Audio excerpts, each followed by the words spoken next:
통해서 로마서 12장, 로마서도 강해한 지가 엊그제 같은데 벌써 이제 마지막을 향해 치닫고 있습니다. 로마서 12장을 통해 하나님의 뜻을 향해서 나아가는 새 생활, 이런 제목으로 말씀을 나누도록 하겠습니다. 오늘 말씀은 서론을 간단하게 보고 본론에 가서 오늘 말씀을 전체를 두 개의 대지로 나눠서 함께 은혜 받는 시간이 되기를 원합니다. 오늘 말씀은 첫 번째 대지가 주된 것이고 두 번째 대지는 또 여러분이 함께 나누도록 하겠습니다. 지난주 말씀을 통해서 하나님은 아직도 유대인을 사랑하신다라고 말씀하셨습니다. 그리고 그들이 다시 하나님의 뜻을 따라서 하나님께로 돌아오기를 원하신다라는 것입니다. 그 길은 불행하게도 이방인의 얼마가 믿음에서 떨어져 나가므로 그로 인한 빈자리에 유대인이 채워질 것이라고 지난 말씀에 말씀하고 있습니다. 따라서 우리는 절대로 믿음에서 이탈하는 일들이 있으면 안 된다는 것입니다. 그래서 사도 바울은 로마서 11장을 통해서 이방인을 향하여 경고하고 있습니다.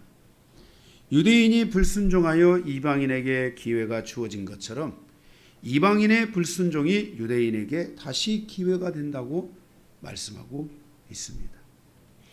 하나님께서 믿음 안에서 열어주신 것은 이방인의 충만한 수가 돌아오는 것을 통해서 이스라엘로 시기하여 그 결과로 유대인의 충만한 수가 채워져서 바로 이방인의 충만한 수와 함께 유대인의 충만한 수가 함께 채워지는 이 그림이 바로 성경에서 말씀하고 있는 것이라는 것을 기억해야 합니다. 다시 말해서 내가 믿음 생활을 잘하는 만큼 유대인들이 믿음 생활을 잘하는 공동체가 회복되게 되고 그 공동체가 절정에 이르렀을 때 바로 우리가 성경에서 말씀하는 예수 그리스도의 공중재림이 강림하심이 있게 되는 것입니다. 따라서 이방인 교회들은 오직 믿음 안에서 충만한 삶을 살아가므로 자신의 믿음을 지키고 하나님의 뜻을 성취하는 신앙이 여정에 되도록 해야만 합니다. 그동안 이방인 교회는 유대인들도 부러워할 정도로 성장했습니다. 그러나 그 과정에서 이방인 교회들의 자만도 많아졌다는 것을 부인할 수 없습니다. 지금은 많은 교회들이 생명을 잃어가고 있고 많은 교회들이 죽어가고 있는 것을 많은 사람들이 목격하고 있습니다. 프로그램도 있고 시스템도 있고 조직도 있지만 그 안에 생명의 말씀을 통한 변화와 생명의 성령을 통한 영적 시스템들이 사라지고 있으며 생명 안에서의 진정한 치유와 회복이 사라져가고 있는 것은 교회가 가져야 될 가장 본질적인 부분들이 희석되고 약해지는 굉장히 위험한 부분이라고 할 수 있을 것입니다. 교회가 무슨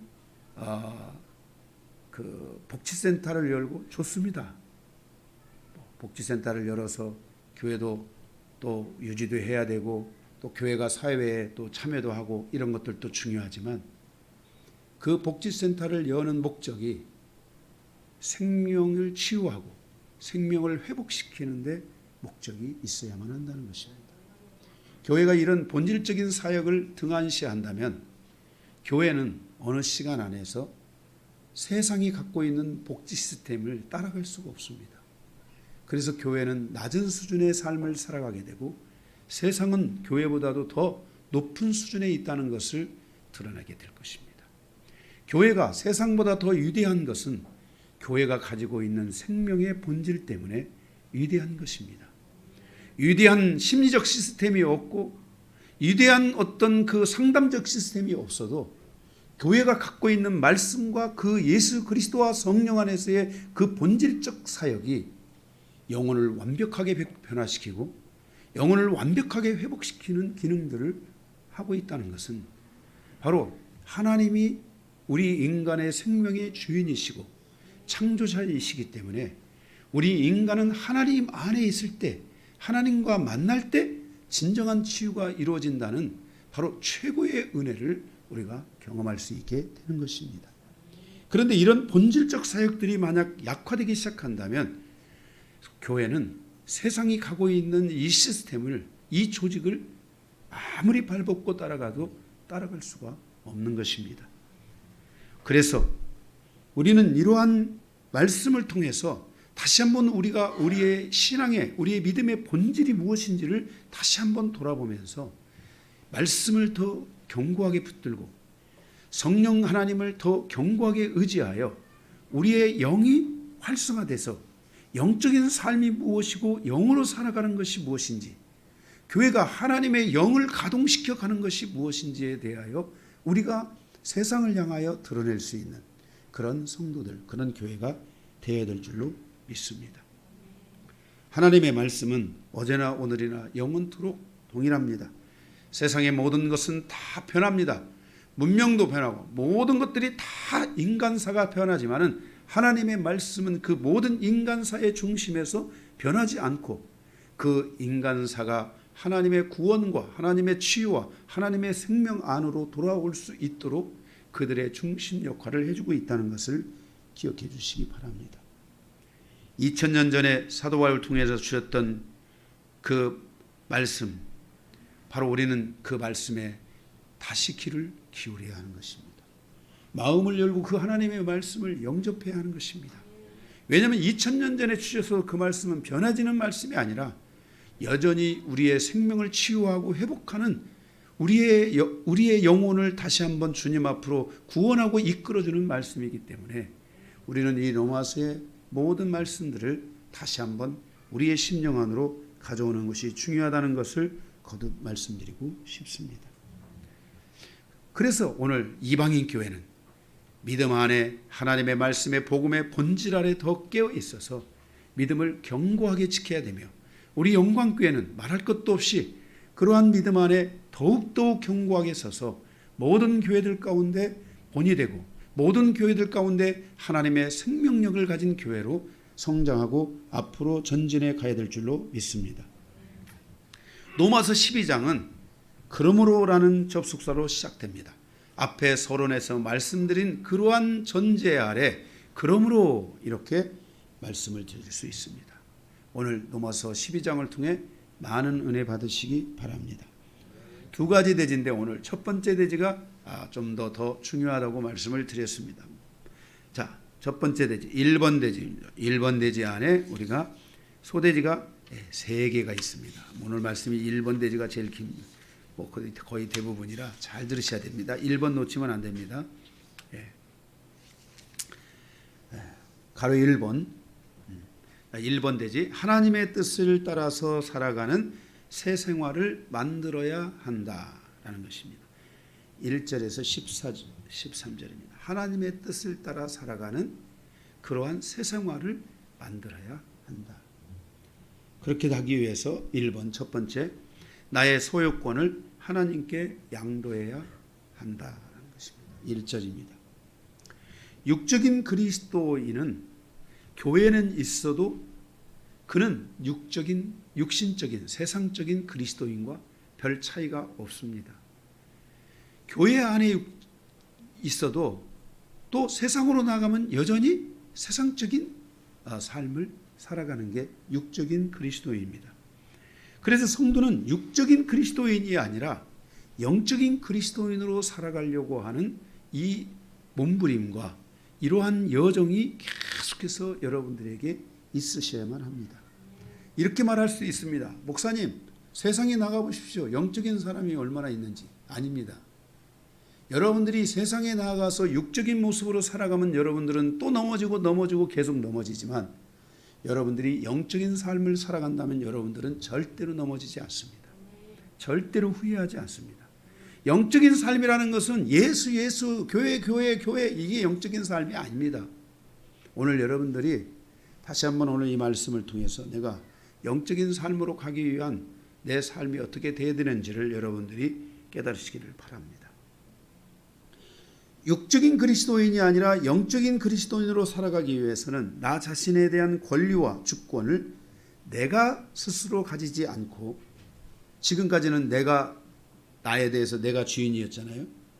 그렇게 가지지 않고 내가 주장하지 않기 위해서 하나님의 뜻을 이루어가는 믿음의 새로운 삶에 순종하여 나갈 수 있도록 하기 위해서 내 몸을 하나님께 거룩한 산제사로 드리라, 이렇게 말씀하고 있습니다.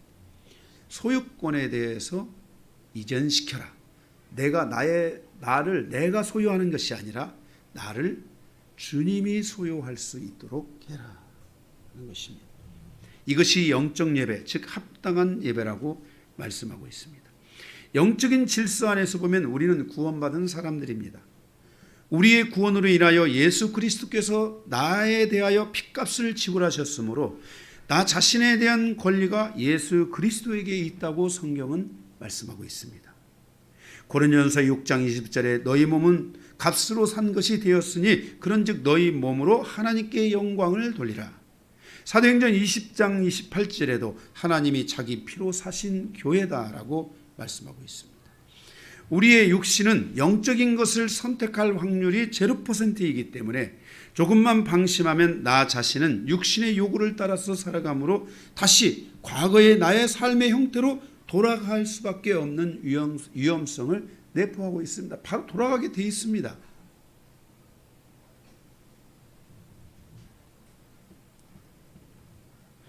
따라서 자기 자신에 대한 권리와 주권을 하나님께 양도하는 것은 곧 자기 자신을 믿음 안에서 지키는 길이라는 것을 사도 바울이 우리에게 권면하고 있는 것입니다.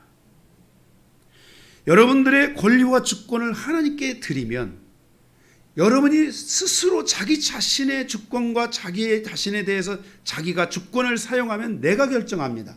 내가 결정하면 끝입니다.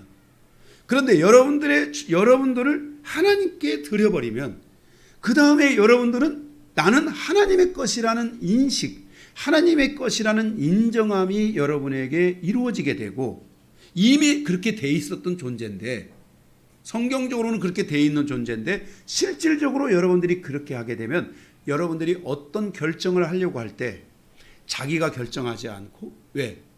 내 것은 내가 아니니까, 내 것은 내가 주인이 아니니까 내가 스스로를 결정하지 않게 되고 하나님의 뜻을 따라서 결정하는 이러한 시스템이 우리 안에 만들어지게 된다는 것입니다.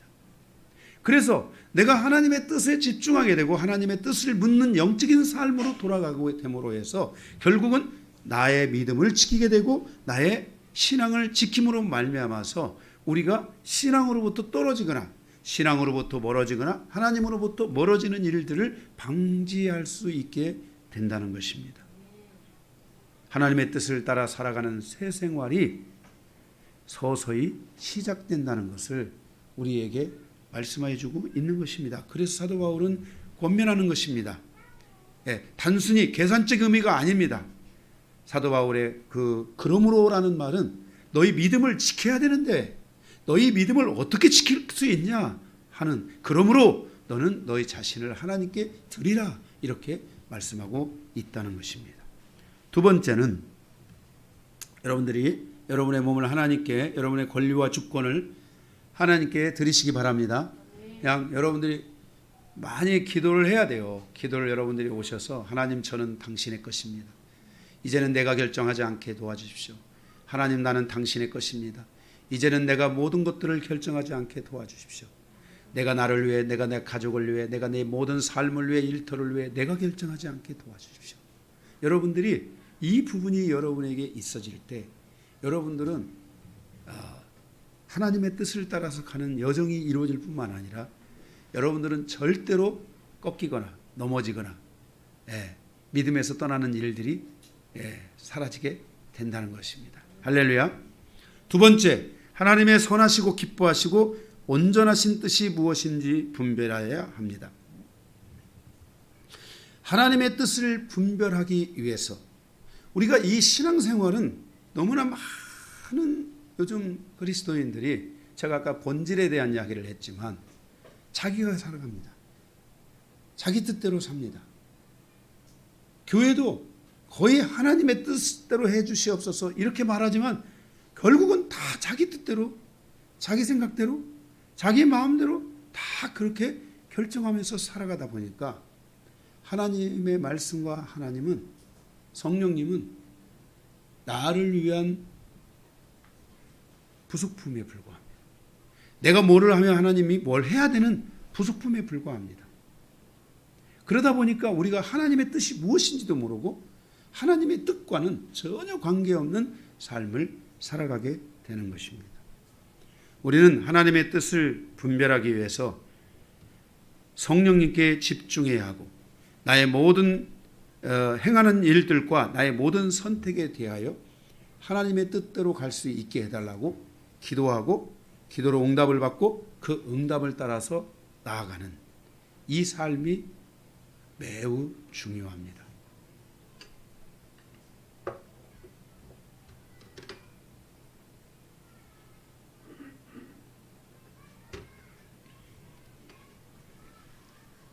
여러분의 영혼에, 신앙을 통한 여러분의 여정과 여러분의 영혼 안에, 여러분의 가정 안에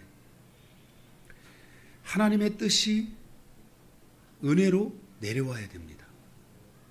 이것은 내 인생이 먼 길을 가는 것이 아니라 아주 쉽고 가벼운 길, 축복의 길을 가는 것이며 하나님의 은혜의 길을 가는 것입니다. 이런 부분들이 여러분의 기도로 많은 부분 풀어져야 됩니다. 이 말씀을 놓고 여러분, 하나님이 선하시고 기뻐하시고 온전하신 뜻이 무엇인지 내가 분별하게 도와주십시오. 나의 인생이 지금까지는 내 결정을 하고 내가 마음대로 갔지만 이제는 하나님의 뜻대로 갈 수 있도록 도와주십시오. 이렇게 여러분들이 기도하고, 그리고 무슨 일이 있을 때마다 내가 결정하고 그냥 가는 게 아니라 하나님께 기도하고 하겠습니다. 여러분들이 이런 기도들을 헌신하고, 이렇게 헌신적인 기도, 존재적 기도, 하나님의 마음을 움직이는 기도, 하나님의 마음을 기쁘시게 하는 기도, 하나님의 선하신 뜻을 알려고 하는 기도, 하나님의 온전하신 것이 무엇인지를 알려고 하는 기도, 그것이 때로는 내 첫 번째 선택에서는 불이익으로 다가오는 것 같이 느껴질지 모르지만 만약 여러분들이 하나님의 뜻을 따라서 가기만 한다면, 제가 그랬죠 아까요, 지름길이라고. 하나님의 말씀을 따라서 가는 그 길이 지름길이라고 말씀드렸어요. 여러분의 인생은 긴 인생이 아닙니다. 여기 강요한 목사를 보십시오. 강요한 목사의 인생도 긴 인생이 아니었습니다. 제 인생, 여기 우리 권사님 보십시오. 권사님한테 가서 오늘 한 몇 시간 이야기 들어보세요. 인생이 얼마나 길은지. 인생은 몽땅 연필처럼 짧은 게 인생입니다. 돌이켜보면 아무것도 없어요. 인생은 여러분에게, 그러나 여러분들이 만약 하나님이 원하는 인생을 산다면, 하나님의 뜻을 따라가는 여정을 살아간다면 여러분의 인생은 짧은 게 아닙니다. 여러분의 인생은 하나님이 주시는 은혜로, 그 하나님이 주시는 만족으로, 하나님이 주시는 축복으로 여러분의 인생을 다 채울 수 있다는 것을 여러분들이 기억하고, 자기 마음대로, 자기 생각대로, 자기 의지대로 살아가는 성도가 아니라 하나님의 뜻대로 가는 성도가 되어야 됩니다. 나 자신을 하나님께 거룩한 산제사로 드렸다면 그는 분명히 자기 자신을 위한 선택이나 자기 자신이 중심이 된 선택을 하지 않고 하나님의 뜻을 구하고 그 길로 나아가기 시작할 것입니다. 성도는 신앙생활이 시작되는 순간부터 하나님의 뜻을 따라서 살아가는 훈련과 습관이 그의 몸에 배어져 나올 수 있도록 해야 합니다. 사람은 항상 자신이 똑똑하다고 생각하고 있으며 남이 결정해 주는 것에 만족하지 않고 항상 자기 길로 가려는 자만함이 존재하고 고집이 존재합니다. 이사야 선지자는 우리는 다 양 같아서 제 길로 갔다라고 말씀했습니다. 사사기는 300년 동안 그 시대가 항상 자기가 원하는 길로 가므로 진정한 영적 지도자, 영적 인도자가 부재한 시대를 살았으며, 그래서 사사기 300년 동안 가나안 땅에 있었던 이스라엘 백성들에게 영적인 리더, 지도자가 존재하지 않았던 것입니다. 30년, 40년 만에 이스라엘이 위기가 나타나면 갑자기 사사가 나타나서 건졌지, 인생사의 여정은 어느 인생사의 그 위기에서 갑자기 거기서 뭔가에서 건짐을 받는 이런 인생을 살면 안 됩니다.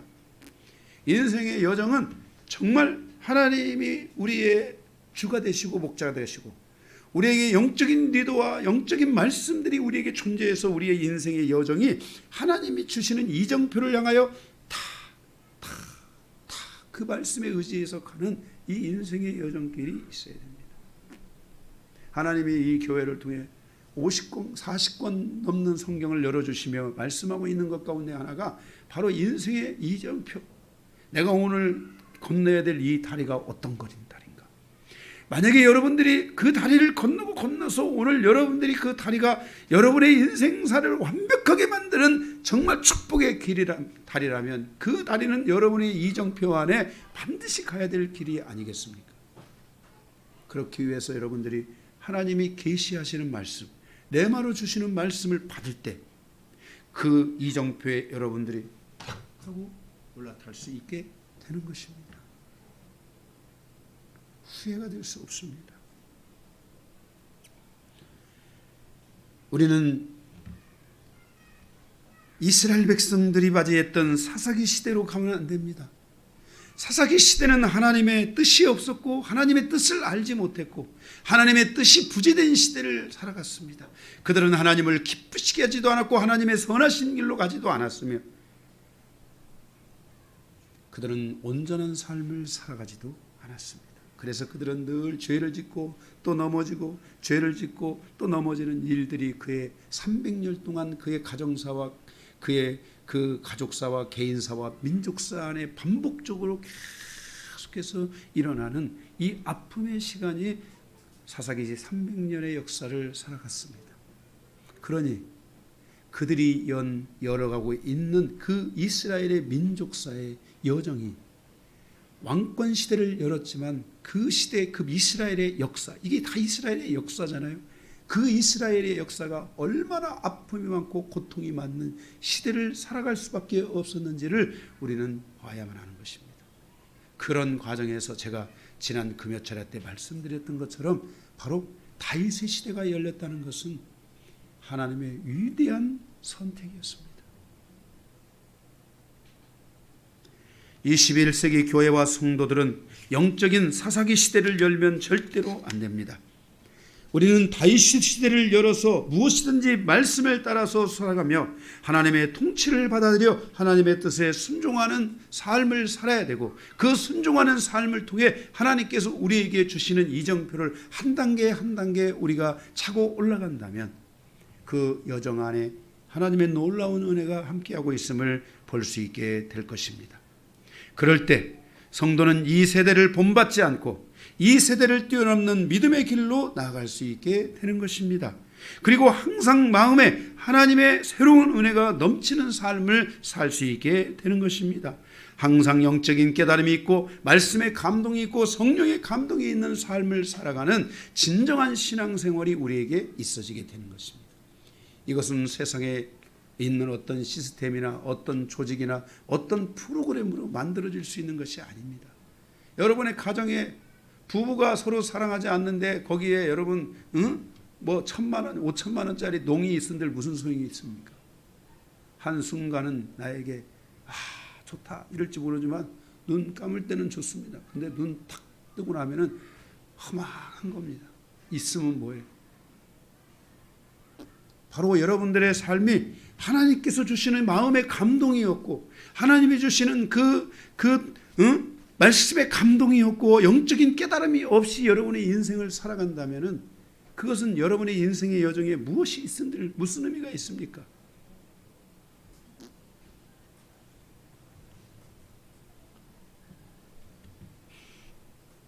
그래서 우리는 새로운 삶을 위해 첫째는 나의 소유권을 하나님께 양도하여 하나님의 뜻을 물어가는 시스템을 만들어야 되고 둘째는 하나님의 뜻을 분별하고 뜻을 묻는 삶을 살아가야 되고 셋째로는 3절에서 13절에 성도는 은혜로 사는 길을 열어야 하며 자기 믿음의 분량대로 사는 길을 열어야 한다는 것입니다. 자, 여러분들이 은혜로 사는 길, 자기 분량으로 사는 길을 반드시 열어야 됩니다. 여기에 대해서 7개의 번호가 있습니다. 첫째, 우리는 그리스도의 한 몸으로서 믿음의 분량대로 살아야 합니다. 3절에서 5절입니다. 3절에 자기 자신에 대한 믿음의 분량이 무엇인지를 생각해야 합니다. 특별히 우리 자녀들에게 이전에 부모님들에게 자신의 믿음의 분량이 무엇이고 그 믿음의 분량 안에서 우리의 아이들이 어떤 믿음의 분량을 가져야 되는지에 대한 올바른 평가와 기준을 여러분들이 가지셔야만 하는 것입니다. 그런데 문제는 그 이상의 생각을 품는데 문제가 생길 수 있습니다. 오늘 말씀에 그 이상의 생각을 품지 말라라고 말씀하고 있습니다. 교회는 여러 사람이 모여서 이룬 그리스도의 공동체이며 그리스도의 몸입니다. 서로 다른 문화와 배경과 과정과 훈련과 학습 등이 각자의 가정과 각자의 삶에 존재합니다. 따라서 자신에게 주어진 그 이상의 생각을 품는다면 우리는 서로에 대하여 시기와 질투가 발생하여 믿음에 대하여 흔들리고 넘어질 수도 있다는 것을 기억해야만 할 것입니다. 우리는 이 성도를 보면서 이것을 시기하고 저 성도를 보면서 우리는 저것을 시기하고 이러한 영적 질서를 갖다 보면 그는 믿음의 관계에서 넘어질 수 있고 시기와 질투로 인하여 마음의 상처를 가질 수 있으며 자기의 가정사와 민족사를 무너뜨릴 수도 있다는 것을 기억해야 합니다. 서로를 존중하기보다는 서로를 경쟁 상대로 삼고 자기와 경쟁도 되지도 못하면서 괜히 싫어하고 짜증을 내는 것들을 유발시키는 일들이 발생할 수도 있다는 것입니다. 그러면 그리스도의 몸으로서 몸됨을 상실하고 예수 그리스도의 마음을 아프게 하고 하나님의 말씀에서 빗나가는 일들도 생길 수 있다는 것을 기억해야 합니다. 우리는 서로가 다 다르다는 것을 기억해야 합니다. 가족들 간의 형제들 안에서도 서로가 다 다른데 남남으로 만난 우리들이야말로 서로가 다 다를 수밖에 없다는 것을 인정해야만 합니다. 나는 내가 될 수 없고 너는 내가 될 수 없습니다. 그러나 우리들 각자는 각자가 가지고 있는 특별한 것들이 존재합니다. 그것이 무엇인지를 찾아야 하고 그것을 찾기 위해서 기도하고 그것을 찾을 수 있도록 우리는 서로를 도와주고 그 과정에서 연약함을 보충해주는 공동체로 세워져 가야만 할 것입니다. 이것이 가장 지혜로운 생각입니다. 이것이 하나님께서 사도 바울을 통하여 말씀하고 있는 가장 지혜로운 것이라고 거기에 2절인가 3절에 말씀하고 있습니다. 4절에도 이것이 한 몸 안에 많은 지체가 있다는 증거입니다. 손이 있고 발이 있고 눈이 있고 머리가 가락이 있고 손톱이 있고 입이 있고 귀가 있습니다. 그런데 손이 발을 보고 너 왜 발 못 되냐고 말하고 손이 눈을 보고 너 왜 눈이 못 되냐고 말하고 손이 머리카락을 보고 너 왜 머리카락 못 되냐고 말하는 추운 날은 머리카락 대라고 하고 말을 해야 될 때는 말대라고 입대라고 하고 이렇게 살아가면 안 된다는 것입니다. 공동체는 다 서로 다른 모양의 사람들이 모여서 한 지체를 이루는데 우리가 무엇보다도 그 시간에 더 집중해야 될 것은 5절에 그 안에서 교회 공동체는 놀라운 영광을 보는 몸이 될 수 있도록 집중해야 됩니다. 저는 영광교회를 열고 성도들 안에서 계속해서 보석 찾기를 하고 있습니다. 모든 성도들은 자기 안에 각자가 가지고 있는 보석이 있다는 것을 기억해야 합니다. 그래서 여러분들이 그것을 말해야 됩니다. 여러분들이 저는 그동안에 한 번이라고까지는 뭐 할 수 있을지 없을지 모르지만은 한 번도 기억에 한 번도 없는 것 같아서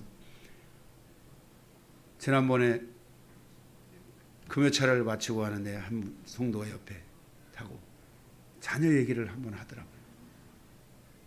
그러길래 제가 처음으로 한번, 제가 그랬죠. 언젠가 그랬죠. 여러분들이 여러분의 마음을 열어서 교회에 기도 부탁을 하지 않으면 제가 기도를 잘 하기가 어렵다고. 옛날에 그런 적이 있잖아요. 왜 그랬을까요? 공격만 대박받고 되는 것은 없으니까. 우리가 의지가 서로가 이렇게 한 마음이 돼서 서로가 하나님의 뜻 안에서 이렇게 묶어지는 시간들이 많이 필요합니다. 그래서 제가 그것을 놓고 처음으로 한번 물었습니다. 그리고 구체적으로 또 기도했으면 좋겠다. 왜냐하면 여러분 모두에게는 다 각자가 가지고 있는 보석이 있습니다. 왜 여기 보고 빨간 보석 아니냐고 너 빨간 보석 되라고 그러면 안 됩니다. 나는 파란 보석인데 어떻게 나보고 빨간 보석 되라고 하십니까?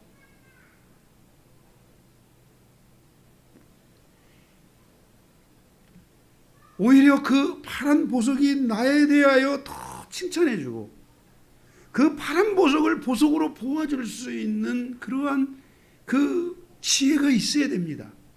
그 믿음의 분량을 계속 키워야 되고 그 좋은 보석이 가치를 발할 수 있도록 믿음의 분량을 키워줄 수 있게 된다면 반드시 그 보석은 위대한 가치로 등장할 것입니다.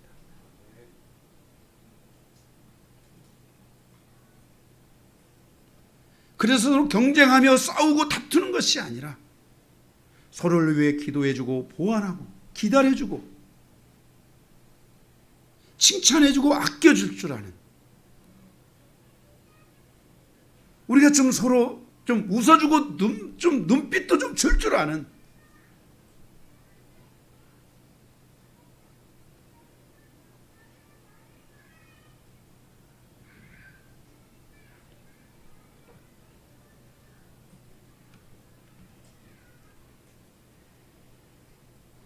그런 삶을 우리가 살아가야 합니다.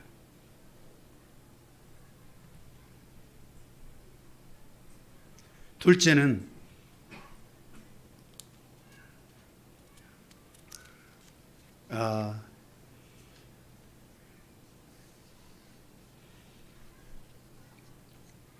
사람마다 다 다른데, 둘째, 어떤 사람은 말을 잘하는 사람이 있습니다. 6절에. 그래서 이 말을 잘하는 사람, 예언하는 사람, 그런 능력이 있는 사람은 무엇을 키워줘야 되냐면, 예를 들어서 믿음을 키워줘야 됩니다. 말을 잘하는 사람이 여러분 주변에 누가 있다면 그에게 담대함을 주고 믿음이 계속 갖도록 도와주십시오. 말에 믿음이 들어가면 그것이 능력이 되고 권능이 됩니다. 제가 이 설교를 할 때 제가 지식을 전하는 게 아니라 믿음을 전하고 여러분에게 이 믿음의 말씀을 통해서 여러분들의 삶이 그것을 통해 힘을 얻도록, 여러분들이 새로운 은혜를 얻도록, 여러분들 안에 있는 지혜들이 다 살아나도록, 여러분들 안에 있는 그러한 하나님이 주신 그 모든 그 축복과 에너지들이 살아나도록 제가 믿음으로 말씀을 전하는 거고 믿음으로 선포하는 겁니다. 왜? 저는 말 잘하는 사람이니까. 설교 시간만 말 잘합니다. 평상시는 잘 말 못하는 것 같은데 그래도 설교 시간에는 제가 볼 때 저는 마음 먹고 말을 하면 주변에 그런 것 같아요. 마음 먹고 말을 하면 야 어떻게 말을 이렇게 잘하냐고. 그래서 말을 잘하는 사람들 주변에 있다. 그러면 제가 그랬잖아요. 보석, 그 각자의 여러분 다 보석이 있습니다. 여러분, 응? 자, 우리 자기 자신을 향해서 나에게도 보석이 있다. 보석이 있다. 네, 나에게도 보석이 있어요. 이 보석을, 원석을 찾아서 그것을 말씀으로 가공하면 돼요. 말씀으로 잘 가공을 하면 정말 멋있는 보석이 나올 수 있어요. 기도로 가공하세요. 기도로. 계속 기도로 너의 그걸 위해 기도해라. 너의 그걸 위해 기도해라. 너의 그걸 위해 기도해라. 여러분 기도하면 다 그게 가공이 돼서 그 파란 존재가 돼요. 하나님이 그걸 볼 때 기뻐하시는 거예요.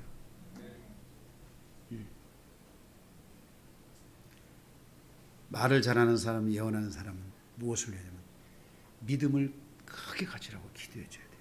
둘째, 셋째, 섬기는 일에 탁월한 사람이 있어요. 섬기는 일에 탁월한 사람. 이 사람은 섬기는 일에 집중하라 그랬어요. 그 섬기는 일을 집중할 때 하나님께서 그에게 넘치는 풍성한 물질을 주셔서 많은 것을 세울 수 있게 하신다는 거예요. 그래서 잘 섬기는 사람은 섬기는 일에 잘 집중해야 돼요. 할렐루야. 어떻게 섬길 것이냐? 무엇으로 섬길 것이냐? 섬겨도 주님의 뜻으로 섬기고 주님의 이름으로 섬기자. 이러면서 여러분들이 그런 것을 잘하면 하나님이 채우실 거예요. 넷째로, 가르치는 일에 탁월한 사람이 있어요. 가르치는 일에 탁월한 사람은 가르치는 일에 집중해야 돼요. 그럴 때 그를 통해서 많은 영혼들이 양육을 받게 되고 그가 스승의 지위를 얻을 수 있게 돼요. 여기 우리 선생님들, 선생님들은 가르치는 일을 어떻게 가르칠 것인가? 마음으로 가르칠 것이냐? 펜으로 가르칠 것이냐? 입으로 가르칠 것이냐? 무엇으로 가르칠 것이냐에 대하여 가르치는 것을 잘해야 돼요. 이건 전 좋은 방법이 아니에요. 아주 오래전 저의 방법. 제가 주일학교나 이런 학생들, 이런 청년들, 이런 부서 활동들을 저는 많이 했었어요. 그런데 제가 주일학교 아이들 하고 중학교 아이들하고 좀 달랐는데 중학교 아이들은 제가 저 때리는 것보다는 아이들을 제가 때렸어요. 근데 주일학교 때는 아이들이 어리잖아요. 그러니까 아이들이 말을 안 들면은 제가 회초리를 갖고 가지고 제 종아리를 때리면서 너희들이 앞으로 말을 안 들면 선생님이 종아리를 때릴 거야 하고 때렸어요. 그러니까 애들이 막 다 울고 불고 다시는 안 하겠다고 그러고 아이들이 다 착해졌어요. 네, 그래 착해지고 나서 아이들이 저를 사랑하게 되고 그 아이들이 잘 성장하는 것을 봤어요. 예, 그러니까 어떻게 가르칠 것이냐 생각해야 돼요. 그렇다고 또 중학생들을 또 하면은 중학생들은 다 이게 머리가 커져가지고 선생님 열심히 때리세요. 나는 나무거든. 선생님은 이렇게 말할 수 있어요. 좀 아이들이 클 때는 좀 한 번씩 때려줘야 돼요. 예, 예, 그래 정신이 바짝 들도록. 그래서 그때는 그렇게 했어요. 예, 청년들은 안 때렸어요. 청년들은 안 때리고 달라요 다. 어떻게 가르칠 것이냐 이 가르치는 것을 잘 집중하면 좋은 스승이 될 수가 있어요. 스승의 지위를 얻을 수 있어요. 다섯째로는 위로하는 일에 탁월한 사람이 있어요. 위로하는 일에 탁월한 사람은 위로하는 일에 집중하라고 말씀하고 있어요. 어떻게 위로할 것인가? 그것을 놓고 기도해야 돼요. 위로가 있는 분들은 위로를 해야 되는 분들은 위로를 놓고 기도해야 돼요. 우리 권사님들에게 있어서 가장 기본적인 것 중에 하나 중에 해야 될 것은 이빨로 하는 사람들이 있지. 이빨로 말로 막 하는 사람들 이게 아니에요. 기도로 먼저 위로해야 돼요.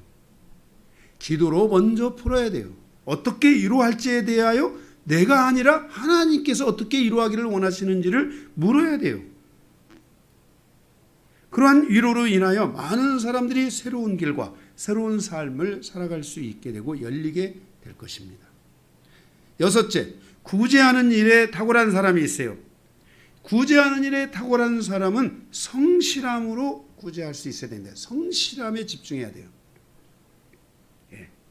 그래서 각자가 다 달라요. 무엇을 내가 어떻게 해야 되는지 그 일에 집중하도록 도와주라는 말이에요. 예. 구제하는 사람은 어떻게 해요? 성실함으로 해야 된다는 거예요. 구제한다는 것은 가난한 자와 연약한 자와 교회의 필요를 채우는 일이기 때문에 이러한 일들, 가난한 자들을 위한 이러한 일들은 멈추어지면 안 돼요. 그래서 그 일은 자기의 유익을 비워줄 수 있는 성실한 마음, 곧 하나님의 마음이 있어야 돼요. 변함없는 마음이 있어야 돼요. 그래서 그 성실함이 필요해요. 그래서 하나님은 그 성실한 자들, 성실한 섬김을 통해서 구제를 통해서 하나님께서 그의 수고에 100배로 다 갚아주세요.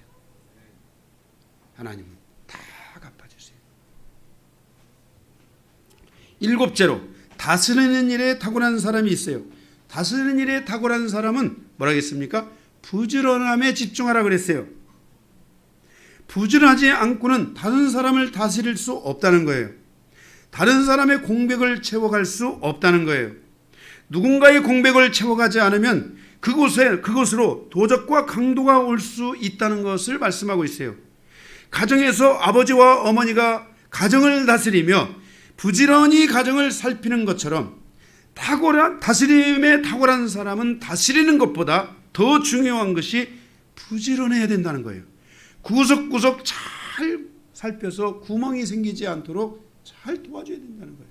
부모님들이 다스리는 것만 하게 되면 자녀들은 죽어나 하는 거예요. 왜?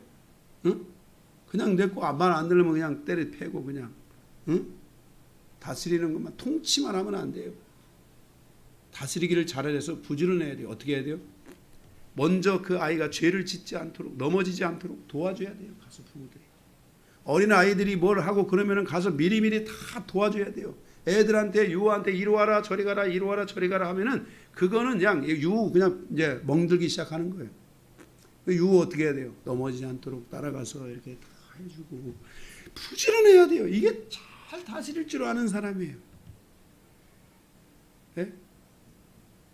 목회자도 다 명령으로 하는 게 아니에요. 먼저 가서 그것들을 기도해주고 본을 보이고 뭐하고 다 이런 과정들을 다 거치면서 해야 돼요.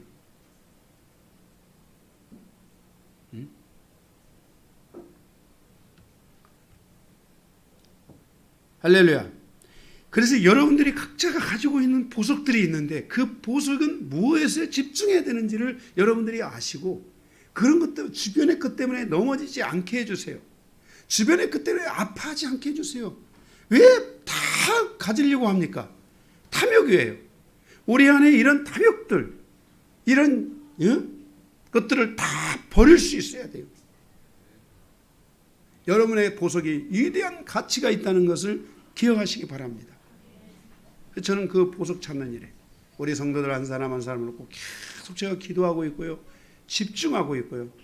그 길이 그것만 보였다 하면은 제가 탁 얘기하고 그 보석을 자꾸 탁 얘기할 때 영혼들이 달라지는 걸 봤어요. 사람들이 달라져요. 응? 그 보석이 있는데 핸디캡 이런 건 중요하지 않아요. 베토벤이 정상적인 사람이어서 곡을 썼어요. 핸디캡이 너무너무 많은데도 베토벤은 이 세상의 위대한 피아노 뭐라고 하죠? 그 보고요? 응? 작곡가가 된 거예요. 응? 진짜요. 너무 많은 핸디캡이 있는데도 핸디캡이 중요한 게 아니야. 보석이 중요한 거야. 뭐가 있는지 그걸 봐. 그것만 보면 돼. 뭐가 있느냐? 할렐루야. 그리고 그 있는 것을 위해 뭐 어떻게 집중할 것이냐? 할렐루야. 다스리는 자는 무엇에 집중하라고요? 부지런함에 집중해야 돼. 나는 다스리는 능력이 좀 있다. 그런 사람들은 부지런해야 돼. 가서 특별히 부모님들은 기본적으로 가정을 다스려야 되잖아요. 그러니까 얼마나 부지런해야 돼요. 엄마 얼마나 부지런합니까? 가서 또 치워놓으면 또 어지럽죠. 치워놓으면 또 어지럽죠. 그런데 치워놓지도 않고 맨날 때리는 너 왜 어지럽냐고. 맨날 다스리기만 해. 매로 다스리고 명령으로 다스리고 이러면은 죽어나는 거야. 그래서 부지런해야 돼. 그래서 우리 엄마들은 대단한 통치력을 가지신 분들이에요. 가정에 정말 여왕이고 내무부 장관이고 정말 없어서는 안 되는 너무나 소중한 리더야 리더. 그래서 그 속에서 위대한 자녀들이 탄생하는데 그때 뭘 해주라고요? 부지런히 잘 돌봐주세요. 네, 아멘. 잘 돌봐주세요. 다치지 않도록 아름답게 이거를 잘해야지. 맨 쓸데없는 것 가지고 막 그냥 그거 잘못 다스리는 사람들이 있어. 그러면 안 돼. 그러면 보석이 다 이게 원석이 가공을 해야 되는데 좋은 다이아몬드도 가공을 하지 않으면 그것은 그냥 돌덩어리예요. 그렇잖아요. 돌덩어리예요. 그건. 그게 밖으로 나와야 되잖아요. 아멘. 그래서 무엇에 집중해야 될까? 네. 다른 것에도 집중해야 되지만 아이들한테 그거를 격려해 줘야 돼요. 그 누굽니까? 아인슈타인이 그랬던가요? 학교에서 아인슈타인은 원래 낙제자였어요. 낙제자 해가지고서는 내가 지금 정확히 아는 하도 오래된 제가 이런 대화를 잘 사용하는 학교 선생님이 얘는 가능성이 없다라고 해서 보냈는데 이 아이가 집으로 돌아오는데 선생님 때문에 낙심이 되고 절망이 돼서 돌아오는데 엄마가 이 아이를 아니야. 너는 잘할 수 있어. 너는 최고의 보석이야. 너는 이것을 잘할 수 있다고 격려해주며 그 아이를 이끌어줬는데 그 아이가 세계의 1인자가 된 거잖아요. 진짜 제가 그 이름은 그 사람인지 아닌지 누군지는 모르겠어요. 지금 정확하게. 그지만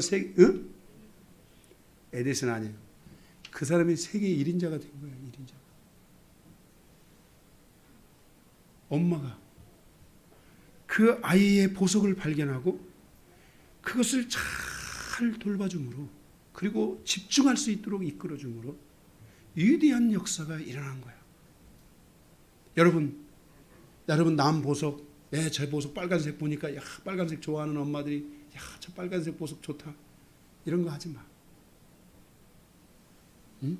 그거 빨간색 파란색으로 빨간색 바꾸려면 물감을 100개 1000개 갖다 해도 잘 안 돼. 자기 보석. 하나님이 나에게 주신 보석이 뭔가? 하나님이 나에게 주신 영향력이 뭔가? 하나님이 내 자녀에게 주신 영향력이 뭔가? 하나님이 나라는 우리의 이 부부의 삶을 통해 만들어 주신 이 하나의 이 귀중한 보석이 뭔가? 이런 것들을 여러분들이 자꾸 그것을 계속해서 격려해주고 위로해주고 아껴주고 그렇게 하시기를 바랍니다. 8번째, 국률을 베푸는 일에 탁월한 사람이 있습니다. 그는 자기 안에 있는 즐거움이 가득해지도록 집중해야 됩니다. 내가 누구에게 국률을 주려면은 내 안에 즐거움이 가득해야 됩니다. 남을 국률이 여긴다는 것은 보통 일이 아닙니다. 그래서 그는 항상 자기의 마음을 살펴서 자기 안에 즐거움이 가득 넘치도록 해야만 합니다. 자기 마음에 즐거움이 없는데 다른 사람을 국률이 여기는 것이 얼마나 어려운 일이겠습니까? 그래서 오늘 성경은 말씀합니다. 국률이 여기는 것을 좋아하는 사람, 국률이 여기는 것을 잘하는 사람은 자기의 마음에 하나님의 주신 기쁨을 가득 채우는 것에 집중해라. 그래서 항상 그 즐거운 마음을 가지고 있어라. 그러면 자동으로 다른 사람을 국률이 여기는 마음이 있게 된다. 할렐루야. 그래서 국률이 여기는 사람은 누구로부터 국률이 여김을 받는 거예요?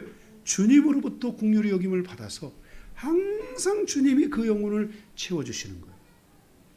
9절에 우리는 예수 그리스도로부터 사랑을 받은 자들이며 예수 그리스도의 사랑을 가지고 있는 자들입니다. 그래서 우리는 불가능한 것이 없습니다.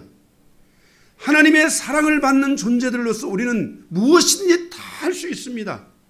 우리 안에 있는 보석은 그만큼의 위대한 가치를 가지고 있고 주님의 사랑이라는 보호 아래서 성장할 수 있고 주님의 사랑이라는 그 은혜 아래서 우리는 얼마든지 다 할 수 있다는 것을 여러분들이 기억해야 합니다. 주님께서 우리에게 주신 사랑은 거짓이 없습니다. 요한아 내가 너의 보석을 사랑한다. 요한아 내가 너를 사랑한다 라고 말씀하셨을 때 그 사랑은 거짓이 없습니다. 온전한 사랑이며 영원한 사랑입니다. 그러므로 우리는 그리스도의 몸으로서 악을 미워하고 선에 속하는 삶을 살아야 됩니다. 계속해서 하나님의 선, 하나님의 은혜를 선택하는 새로운 생활이 우리 안에 이루어져야만 합니다. 계속 우리의 믿음이 더 성장하고 발전하는 삶이 이루어지도록 우리는 그렇게 나아가야만 하는 것입니다. 10절에 여러 가지 은사를 통하여 형제를 사랑하고 서로 우애하고 존경하기를 서로 먼저 해야 합니다. 첫째를 가진 사람이나 둘째를 가진 사람이나 서로 존중해야 됩니다. 야, 넌 정말 잘한다. 넌 이런 장점이 있지. 너는 이렇게 될 거야. 응? 첫째를 향해서도 너도 이런 장점이 있지. 너는 이렇게 될 거야. 너희들은 이 시대에 하나님이 기뻐하시는 위대한 자들로 탄생하게 될 것이다. 내가 너를 위해서 기도해 주마. 첫째야 내가 너를 위해서도 기도해 주마. 둘째야 내가 너를 위해서도 기도해 주마. 셋째야 너를 위해서도 기도해 주마. 첫째가 뭐였어요? 둘째가 말 잘하는 사람을 위해서도 기도해 주고, 가르치는 일에 탁월한 사람을 위해서도 기도해 주고, 위로하는 일에 탁월한 사람을 위해서도 기도해 주고, 잘 다스리는 자들을 위해서도 기도해 줘서 그들이 하나님이 기뻐하시는 그리스도의 몸됨을 함께 이룰 수 있도록, 너는 나의 지체야, 너는 나의 몸이야 라고, 우리는 떨어질 수 없는 그리스도의 몸이라고, 우리는 위대한 몸이라고, 하나님이 우리를 이렇게 부르셨다라고 우리는 말할 수 있어야 되고, 우리는 그렇게 세워줄 수 있어야만 한다는 것입니다. 옆에 있는 첫째, 둘째, 셋째를 향해 이 시간에 한번 말합시다. 예, 당신은 나의 지체입니다.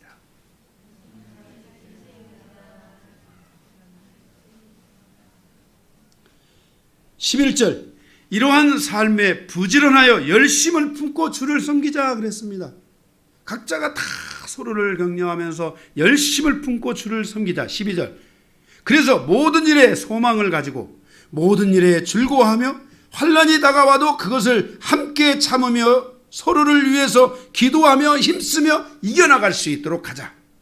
여러분에게 이 모든 소망이 여러분에게 있기를 바라며, 이런 즐거움이 여러분 모두에게 있기를 바라며, 그럴 때 우리는 어떤 환난이 와도 이겨나갈 수 있습니다. 우리 교회는 그런 거 잘 돼 있잖아요. 중보 시스템, 기도해달라고 하면 그냥 즉각적으로 전성도가 쫙 기도해주는 시스템. 응? 할렐루야. 응? 13절 그리고 성도들의 쓸 것을 공급하며 손 대접하는 일도 게을리하지 말라라고 말씀하고 있어요. 바로 이것이 우리가 오늘, 너희는 이방인으로서 너희 믿음을 지켜야 된다. 너희가 믿음을 지키지 않으면 너희들은 넘어질 수 있다. 넘어지면 절대로 안 된다. 그래서 그러므로 너희들은 하나님의 뜻을 따라서 살아가는 새 생활이 너희들 안에 반드시 만들어져야 된다. 그 첫째, 너희 소유권을 이전해라. 그리고 너는 하나님의 뜻이 무엇인지를 찾고 그 뜻을 분별해서 가라. 세 번째로는 하나님의 은혜로 사는 길을 열며 각자 자기 분량이 무엇인지를 알고 그 분량을 따라 각자가 더 어떤 것에 더 탁월하며 어떤 것에 더 집중해야 되는지 집중력을 가져라 라고 주님께서 말씀하시고 있는 것입니다. 큰 2번입니다. 내가 아닌 다른 사람들, 그리고 믿음의 영역 밖에 있는 세상에 대하여서 어떻게 믿음으로 풀어갈 것인가. 14절에서 21절입니다. 4개가 있는데, 첫 번째 14절 나를 핍박하는 자들에 대해서 축복하고 저주하지 말라. 자, 나를 누군가가 핍박하잖아요. 왜 우리가 축복해야 되냐면, 저주하면 해야 되냐면, 성경이 그랬잖아요. 너는 가서 복을 빌라. 그 복을 그가 받지 못하면 그 복이 누구에게 온다 했어요? 나에게로 온다 그랬어요. 근데 내가 가서 저주를 줬어요. 그 저주를 그 사람이 못 받으면 그 저주가 누구에게로 와요? 나에게로 올 수 있어요. 그래서 우리는 항상 나를 생각해서 저주하면 안 되고 뭘 해야 돼요? 축복해야 돼요. 심판하는 거는 하나님이 다 하더라고요. 저는 정말 그렇게 경험했어요. 제가 지금까지 목회의 여정에 저에게 아픔을 줬던 분들도 있어요. 그런데 제가 그분들을 향해서 저주를 한 번도 안 했어요. 축복했어요. 그런데요, 심판이 필요한 사람은 하나님이 심판하더라고요. 전 축복만 했어요. 너무 마음이 아파서 축복만 했어요. 근데 그게, 이 말씀을 지금 돌이켜보니까 그들이 그 축복을 못 받았으면 그 축복이 다 나에게로 온 거야. 그게 저는 복을 받을 수밖에 없는 사람이었던 거예요. 복 받을 수밖에 없는 사람.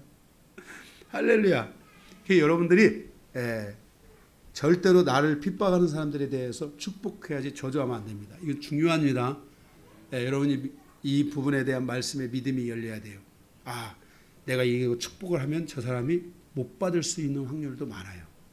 그런데 그럴 때는 진짜 못 받을 확률이 많은데 그 축복이 누구에게 온 거예요? 다 내게로 온 거예요. 할렐루야. 두 번째로는 15절에 즐거워하는 자들과 함께 즐거워하고 우는 자들과 함께 울라 그랬어요. 여러분들이 결혼식장에 가면 함께 즐거워해야 돼요. 그래서 같이 결혼식을 하든 즐거운 일이 있으면 여러분들이 같이 함께 즐거워해 주세요. 또 여러분들이 우는 일, 슬픈 일이 있으면 또 가서 함께 울어주셔야 돼요. 장례식장에 이런 데 가서 또 함께 울어줘요. 그런데 여러분들이 결혼식장에 가가지고 막 인상 쓰고 막 울고 짜증내고 막 이러고 장례식장에 가서 거꾸로 또 막 웃고 이러면 되겠습니까? 안 되죠. 함께 웃는 자들과 함께 웃고 함께 우는 자들과 함께 울고 그죠? 제가 목회를 하면서 어려움이 그런 것들이죠. 어떤 성도는 즐거운데 어떤 성도는 힘들어요. 그러면 제가 이게 참 어려워요. 내가 웃어야 될지 울어야 될지 이런 게 어려워요. 그래서 항상 중간을 같이 마음으로는 다 즐겁고 마음으로는 다 울지만 항상 중간을 가지려고 노력을 많이 하는 편인데 부족해요. 부족한데 그래도 어쨌든 성도들이 즐거운 일 있을 때는 함께 즐거워하고 슬픈 일 있을 때는 함께 슬퍼하면서 함께 가는 이 여정이 되시기를 바랍니다. 세 번째로는 16절에 범사에 겸손한 마음을 가져라 그랬어요. 겸손한 마음을 통해서 서로 마음의 짐을 함께 나누고 서로 마음을 같이 해주라 이 말이에요. 마음을 교만한 데 두지 말라 이 말이에요. 항상 겸손이죠. 뭐가 잘 돼도 항상 겸손, 뭐가 돼서 그냥 겸손, 항상 그죠? 낮은 자들을 생각하고 연약한 자들을 생각하면서 겸손한 마음을 가지고 살아가요. 근데 이게 겸손한 마음을 가지고 하면 좋은 게 뭐냐면은 사단이 공격을 안 받아요. 네, 겸손한 마음을 가지고 하면 누가 공격이 없어요? 사단의 공격이 없어요. 마음을 조금만 우리가 높이면요, 사단이가 싹 공격 들어오려고 해요. 그래서 우리가 항상 겸손한 마음을 가지고 가는 것을 여러분들이 습관화하시기 바랍니다. 네 번째로는 17절에서 21절 아무에게도 악을 악으로 갚지 말고 모든 일에 선한 일을 도모하라 그랬어요. 네. 이 말씀 안에는 열등감으로 넘어지지 말라 하는 말이 있어요. 포함되어 있어요. 여러분들이 이 열등감 때문에 넘어지는 일들이 많이 있어요. 조심하는 게 좋아요. 어떤 나쁜 사람이나 나쁜 사건에 대해서 어떻게 하는 그런 것이 하나님이 원하는 것인지를 우리가 늘 인지하려고 해야 돼요. 이 상황에 대해서 내가 어떻게 해야 될까? 어떻게 하는 게 좋을까? 그것에 대해서 하나님께 물어보고 늘 기도로서 그런 일이 있으면 좀 물어보고 어떻게 할까요? 그리고 믿음의 질서를 따라서 풀어가는 것들이 굉장히 중요한 부분들이라고 할 수 있습니다. 그래서 여러분들이 이런 부분들은 악을 악으로 갚지 않고 선한 일을 도모하는 이런 일들은 여러분들이 기도를 좀 많이 풀어가면서 여러분들이 할 수 있으면 좋겠어요. 그러면서 18절에 그랬어요. 할 수만 있으면 모든 사람과 더불어 화목하라 그랬어요. 네. 이것은 왜 중요하냐면 적으로 삼고 적을 대하듯이 하는 것에서 벗어나 적에 완전히 벗어나서 적을 제거하고 적이 없는 인생으로 살아가는 여정이 반드시 만들어지기 때문에 우리가 더불어 화목하는 것이 중요해요. 여러분들이 화목을 잘 못하면요, 적이 자꾸 상대가 나에게 적으로 다가오는 것은 아닌데 사단이가 나에게 자꾸 적을 만들어 줄 수 있어요. 자꾸만 내게 적이 있다 보니까 적이 많으면요, 어떤 인생의 여정에 브레이크가 자꾸 걸려요. 브레이크 걸리면 안 돼요. 인생의 중요한 때에 이것이 탁 열어져야지 이게 브레이크 걸리면 안 돼요. 그러기 위해서는 여러분들이 자꾸만 화목하는 습관을 여러분들이 가져야 되고 모든 사람과 더불어 화목해져야 됩니다. 19절 친히 원수를 갚지 말고 하나님의 진노하심에 맡기라 그랬어요. 아까 그랬죠. 20절에 원수로 회개할 수 있도록 하라 그랬어요. 원수에게 먹이고 마시게 하라는 말은 회개할 수 있는 기회를 주라는 거예요. 그 사람에게 회개할 기회를 열어주라. 그래서 만일 그 회개가 없으면 그 사람이 심판을 받고 회개하면 하나님이 그를 긍휼히 여기신다는 거예요. 이 말씀은 잠언 25장 21절의 말씀을 인용한 구절인데 잠언의 말씀의 내용은 그거예요.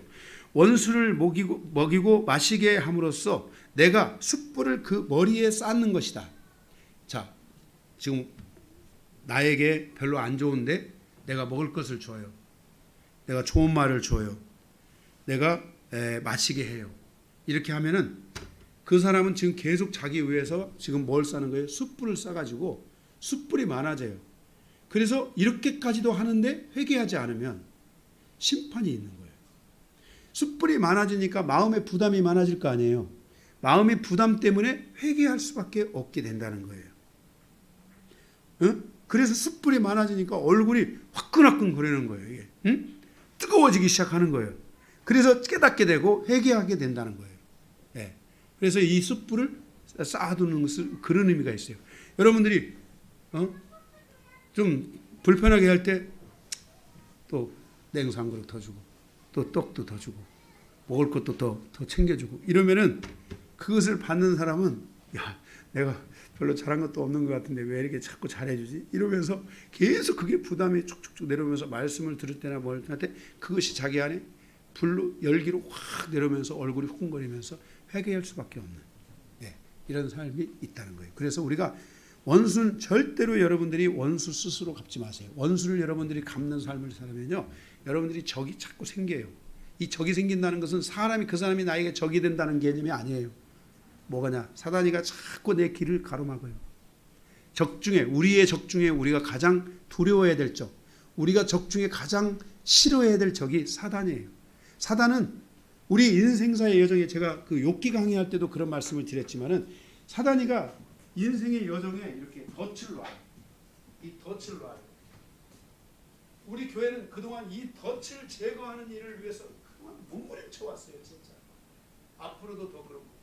그런데 여러분의 인생이요, 어느 시점 안에 가다가 그 덫에 딱 걸리게 돼 있어요. 사단이는 우리를 토끼몰이 하듯이 그렇게 몰아가요. 우리의 길을 알아요. 내가 인생에 아프고 상처받고 넘어졌던 추억들이 인생의 10년, 20년, 30년 상처받고 아프고 그랬던 추억들을 알기 때문에 사단이는 그쯤에다가 딱 덫을 놓고 기다리고 있어요. 그런데 이제 이런 것들을 우리가 다 무시해버려야 돼요. 그래서 계속해서 예수 붙잡아야 돼요. 계속해서 선을 붙잡아야 돼요. 말씀을 계속 붙잡아야 돼요. 그러면 여러분 이 덫이 우리에 이제 비껴가요. 우리 덫이 우리를 비껴가요. 이게 사단이가 놓은 덫이 가장 무서운 거야. 사람 덫은 아무것도 아니야. 사람이 우리 덫을 놓을 수도 없어. 누가 나를 왜 덫을 놓을 거야? 내가 거부하면 끝이지. 그런데 문제는 이러한 것들을 통해서 사단이가 합법적으로 우리의 인생을 향한 자기 덫을 놓는 거야. 우리는 이걸 걸리면 안 돼. 그러기 위해서는 이제 이 덫을 제거하는 작업을 해야 되는데 이것은 그 덫을 가서 제거하려고 하지 말고 미리미리 어떻게 원수를 갚지 말고 계속 선을 선택하고 말씀을 선택하고 하나님의 기도로서 선택하고 하나님의 은혜를 선택하고 긍휼을 선택하고 계속 이러다 보면 사단이가 이제는 나를 그 길로 갈 수 인도를 못해. 할 수가 없어. 나는 이 덫이 있는 곳으로 나를 안내를 할 수가 없어. 불법이야. 이렇게 하는 건 불법이야. 이건 사단이가 하나님의 백성, 하나님의 말씀을 가진 자들에 대하여 불법이야. 하나님은 이 불법을 허락하시지 않는 거야. 하나님은 이 불법을 절대로 용서하지 않는 거야. 사단이도 하나님의 질서 아래서 움직이는 존재라는 것을 알아야 돼요. 그래서 여러분들이 사단의 불법에 휘말려 가는 게 아니라 불법을 더 이상 이제는 용인하지 않는, 아멘? 여러분들이 하나님의 말씀을 붙잡고 있으면 그 말씀을 향하여 기도하면 여러분들은 불법이 없는 거야. 합법적인 사람에게는 절대로 사단이 역사할 수 없는 거예요. 할렐루야! 여러분이 이런 존재야. 그래서 여러분들이 오늘 넘어지지 않는, 이방인들이 넘어지지 않는 것에 대하여 로마서 12장을 통해 우리에게 말씀해주고 있는 것이에요. 그래서 여러분들은 더 이상 넘어지면 안 돼요. 여러분 믿음에서 누군가가 벗어날 때 이 종말의 시간, 이렇게 어려운 시대를 살아가는데 내가 믿음에서 벗어나면 거기에 유대인이 즉각적으로 그 자리를 메울 수 있다는 것을 알아야 돼요. 굉장한 위험성이 있다는 걸 알아야 돼요. 하나님의 인애가 거기서 계속될지 그 인애가 끝날지 그것은 정말 우리가 깊이 생각해 봐야 될 부분들 중에 하나라는 거예요. 그래서 우리는 견고한 믿음 안에 나가야 돼요. 절대로 넘어지면 안 된다는 거예요. 나의 충만함이 한 이스라엘의 그 충만함으로 나타난다는 거예요. 할렐루야. 이게 이렇게 살아야 돼요. 나의 넘어짐이 이스라엘의 시기로 말미암아 그 자리를 채우는 삶으로 살아가는 게 아니라 나의 충만함이 이스라엘의 충만함을 가져온다는 이 신비한 질서, 이 질서를 가지고 여러분들이 살아가야 될 것을 우리에게 말씀하고 있어요. 21절, 악에게 지지 말고 선으로 악을 이기라 그랬어요. 이러한 과정을 통해서 모든 이방인 성도들의 옛 행위에서 벗어나 새로운 믿음의 생활을 받아들이므로 자신의 믿음을 지키고 자신의 영혼을 지키고 그리고 자신의 가정과 일터를 지키며 자기의 민족사를 지켜가는 여정을 통하여 하나님께 영광을 올려드리는 성도의 삶이 된다면 우리 이방인의 삶에서 하나님이 주신 그 놀라운 풍성한 은혜와 하나님의 그 구원의 은총과 더불어 주신 그 모든 영광이 주님 오시는 그날까지 계속될 것이라는 것을 확신하게 됩니다. 말씀을 마치겠습니다.